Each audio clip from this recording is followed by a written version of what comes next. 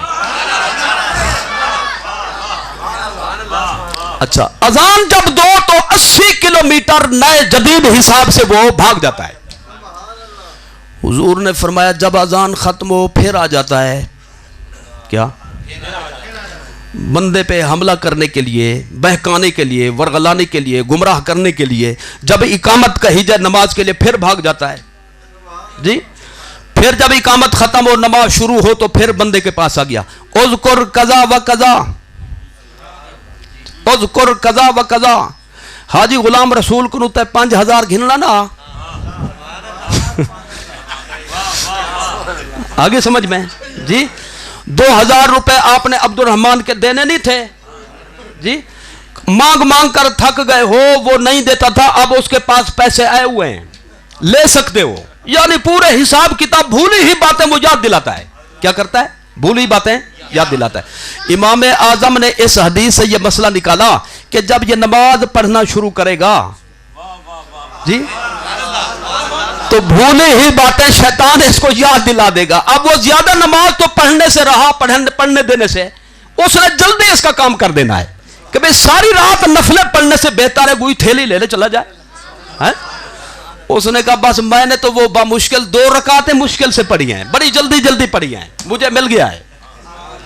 تو یہ ہے سرکار کی پیشگوئی کا مصداق. حضور نے کیا فرمایا تھا, علم زمین تو زمین دا, آسمان پر بھی ہوگا, یہ بندہ وہاں کمن ڈالے گا. آگے سمجھ میں جی. تو بات ہو گئی ہے لمبی, انشاءاللہ جہاں سے میں نے شروع کی تھی وہ آپ کو بالکل بھول گئی ہوگی. بات اتنا لمبی ہو گئی ہے. میں کیا کہہ رہا تھا کہ جو چیز لازمی ہو اس کو بیان کرنے کی ضرورت نہیں ہوتی.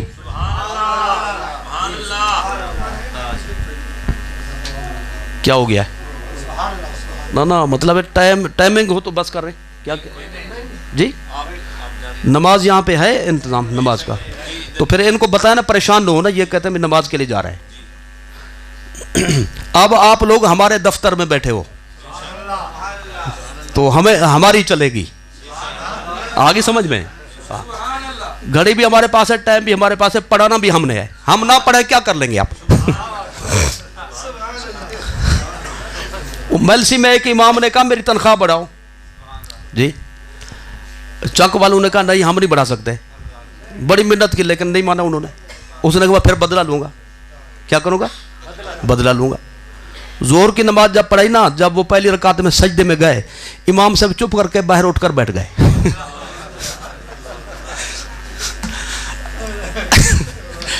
3 تسبیح 5 تسبیح 7 تسبیح 9 تسبیح 101 تسبیح پڑھی. وہ امام کو کیا ہو گیا, ایک نہیں وہ سر اٹھا کر دیکھا, ڈٹھے تھا امام کا نہیں. کھڑا ہو کر اعلان کرتا وہ امام کہنے اٹھو. باہر گیا تو باہر سٹول پہ بیٹھا ہوا تھا. کیا انہوں نے کہا تم نے میری تنخواہ نہیں بڑھائی, میں نے بدلہ تو لینا تھا. تو پڑھا نہیں ہے ہم نے.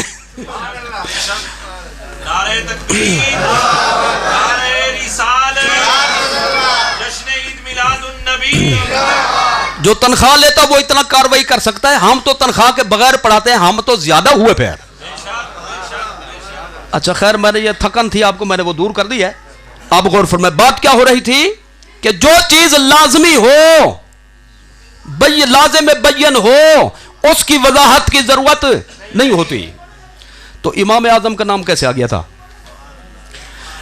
ایک آدمی بیٹھتا تھا آپ کی اس محفل میں, بہت ماشاءاللہ معزز قسم کا بندہ, ایسے لگے کہ جیسے علامہ زما ہو, علامۃ الدہر ہو جی, حجت الاسلام ہو, یعنی شکل صورت ایسی بنائی ہوئی تھی. لیکن صبح کو آئے شام کو چپ کر کے چلا جائے, نہ پوچھے نہ کوئی رائے دے. ایک دن حضرت نے فرمایا میاں تم کافی دنوں سے آ رہے ہو لیکن عجیب بندے ہو, نہ بولتے ہو نہ کچھ پوچھتے ہو, تو اگر اہل علم ہو تو کوئی رائے دے دیا کرو. اور اگر کچھ نہیں جانتے تو کچھ پوچھ لیا کرو. مزے کی بات ہے. سنے نہ سنے آپ کی مرضی. کہنے لگا اچھا میں جو پوچھوں پھر بتاؤ گے؟ میں کہہ تو رہا ہوں پوچھو, اگر نہیں جانتے تو پوچھو. کہتا ہے مجھے ایک مسئلہ بتا دو آج کہ روزہ کس ٹائم افطار کرتے ہیں؟ کیوں بھئی آپ حضرات یہاں تشریف فرمائے, مولوی ہیں, حافظ ہیں, علماء ہیں, یا جتنے بھی ان پڑھ قسم, آپ کو پتہ نہیں ہے کہ روزہ کس ٹائم افطار کرتے ہیں؟ کس ٹائم کرتے ہیں؟ پچھلے ڈر رہے بیٹھے مطلب غلطی نہ صاحب آؤں. اب بولو بولو ٹھیک ہے. ہاں بھئی کس ٹائم؟ جب آفتاب غروب ہو. ٹھیک ہے.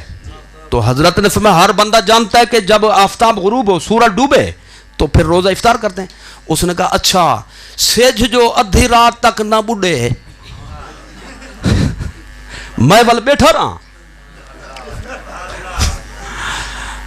یہ ہے خلاف عقل سوال جی, یہ جو پوچھنے والے کی بے وقوفی پہ دلالت کرتا ہے. سورج آدھی رات میں جب رات کہہ رہے ہو تو پھر دن کا تصور تو نہیں ہو سکتا. سمجھ آ گئی نا؟ تو جب دن ہوگا تو لازم ہے کہ رات ہو. ہاں میں نے خود الٹا بولا, انہوں نے تصدیق کر دیا ہے.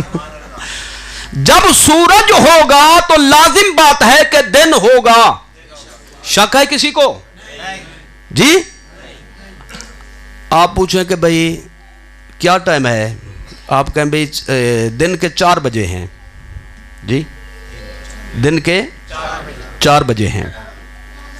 تو اب آگے یہ پوچھنے کی ضرورت نہیں دن ہے یا رات, کیونکہ لازمی بات ہے کہ جب دن ہے تو رات نہ ہو. لازمی بات ہے جب سورج ہو تو دن ہو. تو لازمی بات جو ہوتی ہے اس کو بیان کرنا ضروری نہیں ہوتا. اس کو بیان کرنا ضروری نہیں ہوتا. یہ بات سمجھ آ گئی آپ کو؟ میں میلاد شریف کا مسئلہ بیان کر رہا ہوں. چلو ایک اور سن لیں. چلو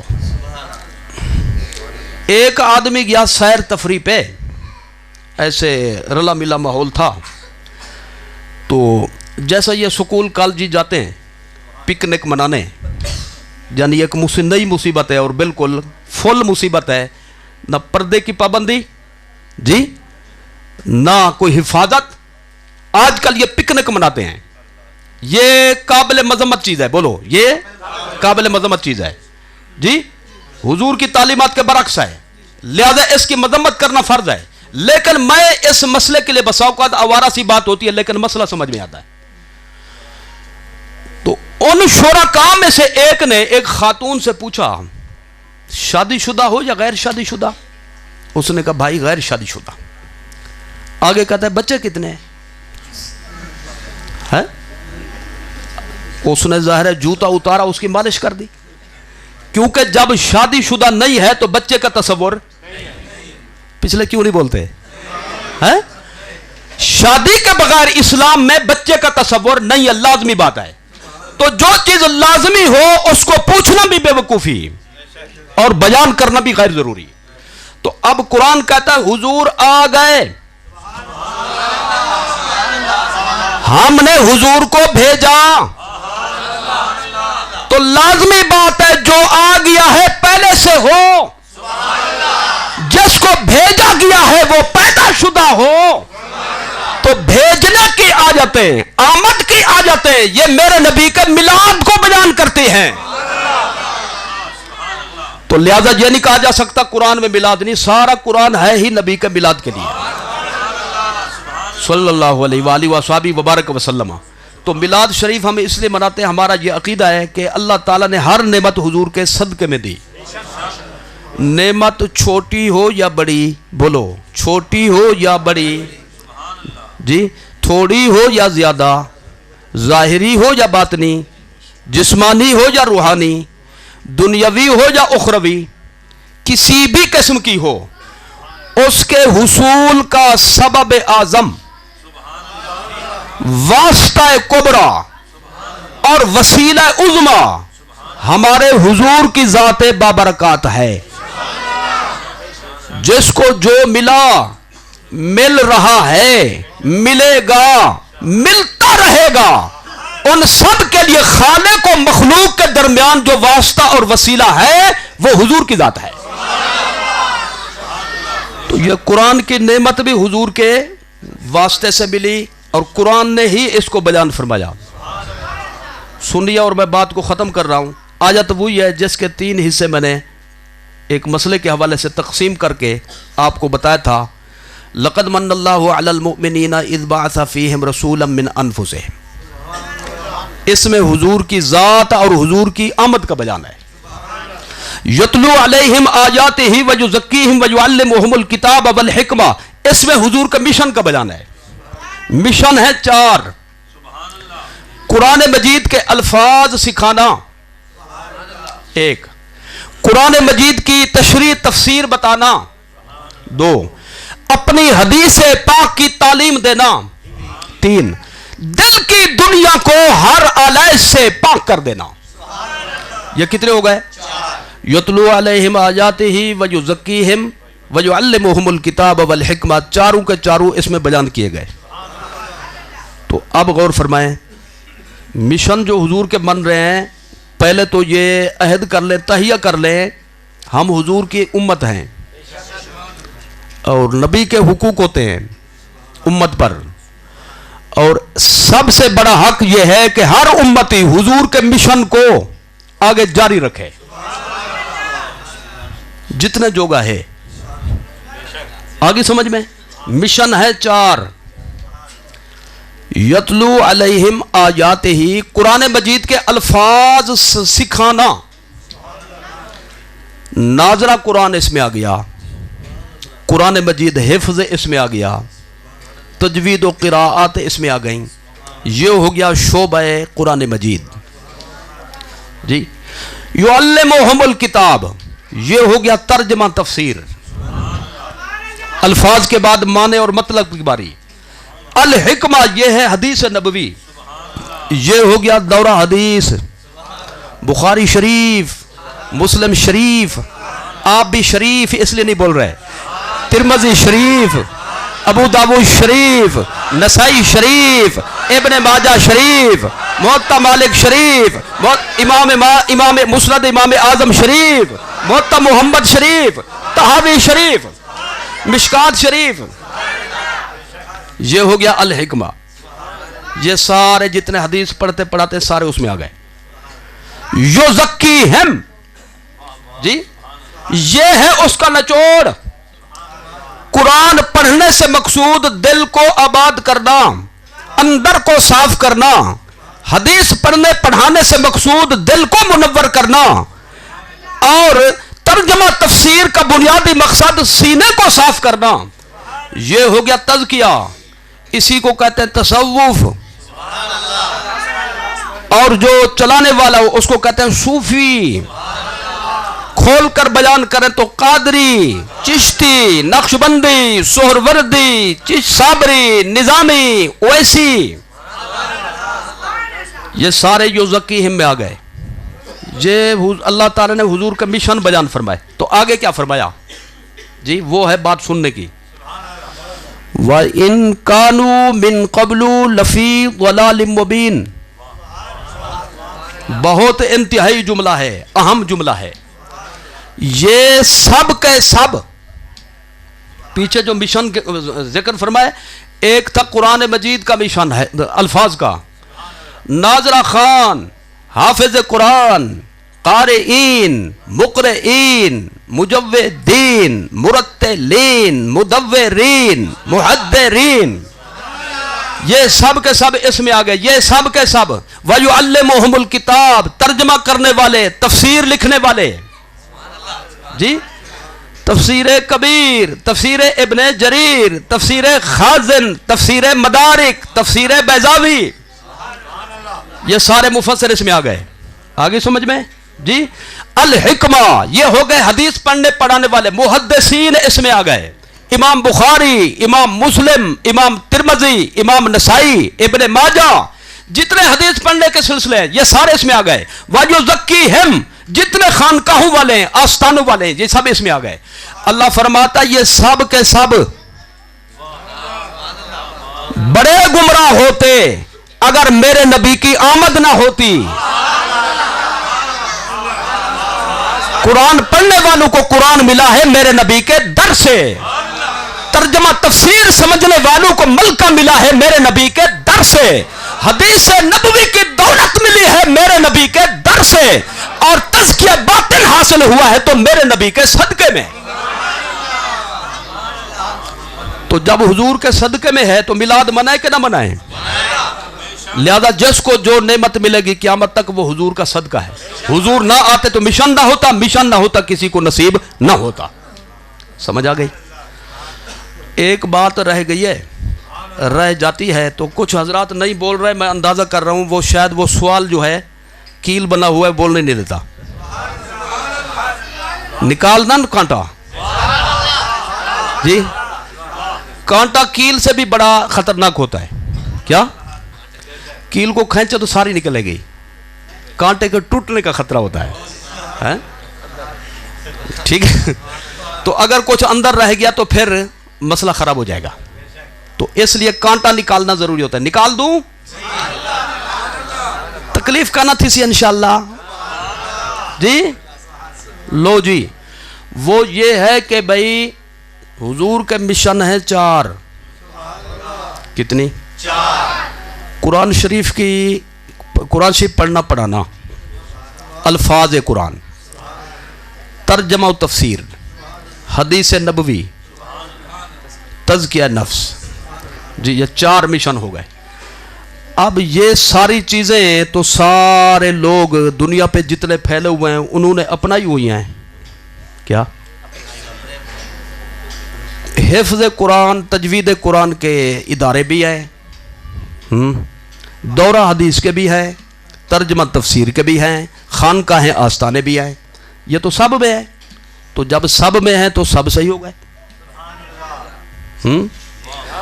جب سب صحیح ہو گئے تو پھر لڑائی بھڑائی کہیں ایک جگہ پھر کیوں نہیں ہو جاتے؟ تو میں اس کا بالکل مختصر جواب پیش کرنا چاہتا ہوں ٹائم کے پیش نظر۔ کچھ ہوتے ہیں نبی کے وارث بن کر حضور کے مشن کو چلانے والے، نبی کے وارث بن کر، اور کچھ ہوتے ہیں اللہ جن سے صرف کام لے لیتا ہے ان کو استعمال کرتا ہے۔ سمجھ آ گئی؟ موسیٰ علیہ السلام کلیم اللہ جی، آپ کی جب پاک پیدائش ہوئی، میلاد شریف ہوا، قرآن شریف میں آپ کی ولادت با سعادت کا تفصیلی ذکر موجود ہے، تو فرعون اس وقت بچوں کو قتل کر رہا تھا۔ کیا؟ قتل کر رہا تھا، اور قتل اس لیے کر رہا تھا اس نے دیکھا تھا خواب کہ ایک بچہ پیدا ہوا ہے، جی خلاصہ اس کا یہ بنتا ہے جس نے اس کا تختہ الٹ دیا ہے، اس نے کہا بچوں کو قتل کرو، جو بھی پیدا ہو آج کے بعد اس کو قتل کرو۔ 70,000 بچے اس نے قتل کرا دیے، مانا رکھتا ہے 70,000 بچے، وہ بھی بے گناہ، یعنی جو بھی بچہ، ایک ٹیم بنا دی اس نے، پتہ کرو، تحقیق کرو، جہاں کوئی بچہ پیدا اس کو قتل کر دو۔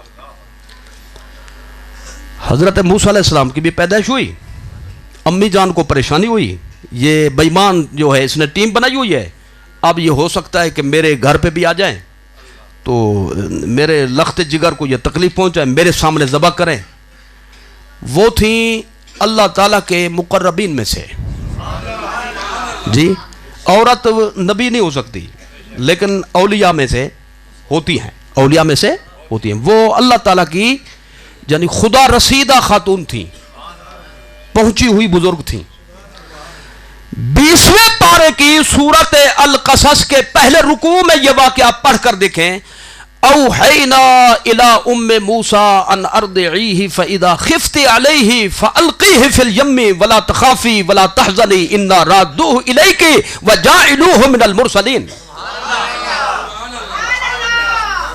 اللہ تعالیٰ فرماتا ہے ہم نے انہیں باطنی حکم دیا، دل میں القاء کیا کہ آپ اپنے لخت جگر کو اپنا دودھ پلا دیں ایک دفعہ، پھر رکھ دیں اس کو صندوقچی میں۔